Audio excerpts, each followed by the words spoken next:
আসসালামু আলাইকুম ভিউয়ার্স। আজ এসেছি আমাদেরই গ্রামে একটি মালটা বাগানে। আজকে আপনাদের এই মালটা বাগানটি ঘুরিয়ে ঘুরিয়ে দেখাবো।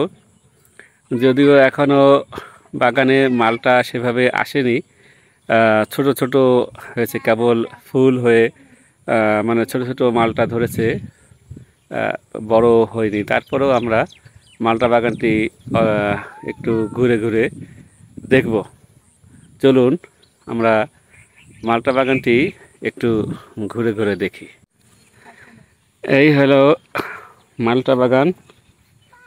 পুরো প্রায় 1 বিঘা জমিতে, বেশি হতে পারে, 1 বিঘা জমিতে মালটা বাগান করা হয়েছে।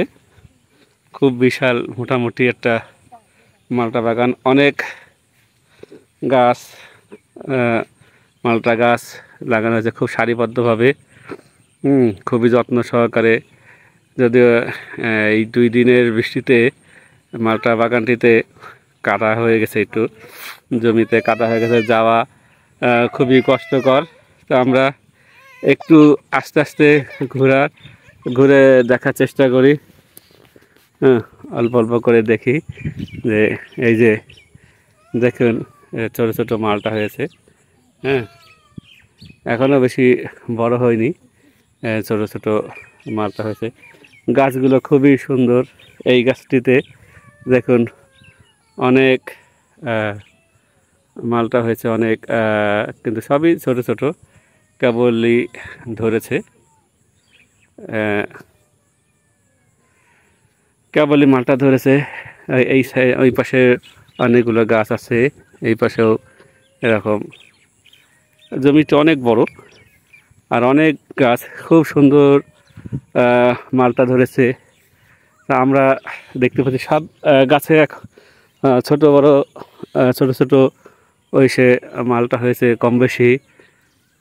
যদিও এখন মালটা সময়, আর এই গাছে অনেক মালটা হয়েছে, সবই ছোট ছোট দেখতে পাচ্ছেন।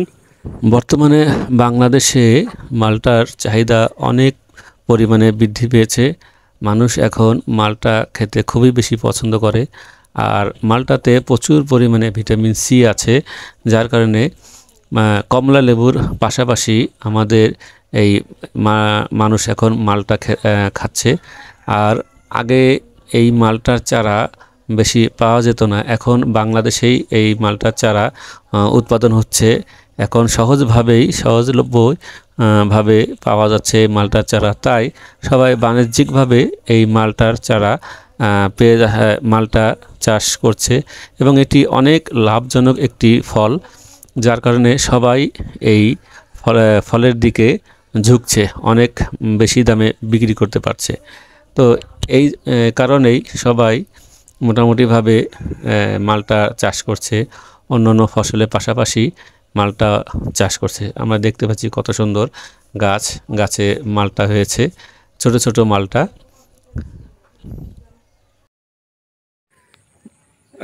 ভিডিওটি যদি ভালো লেগে থাকে মালটা বাগানের, তাহলে সবাই লাইক কমেন্ট শেয়ার দিয়ে সহযোগিতা করবেন, উৎসাহিত করবেন। লাইক কমেন্ট শেয়ার মানে উৎসাহ করা।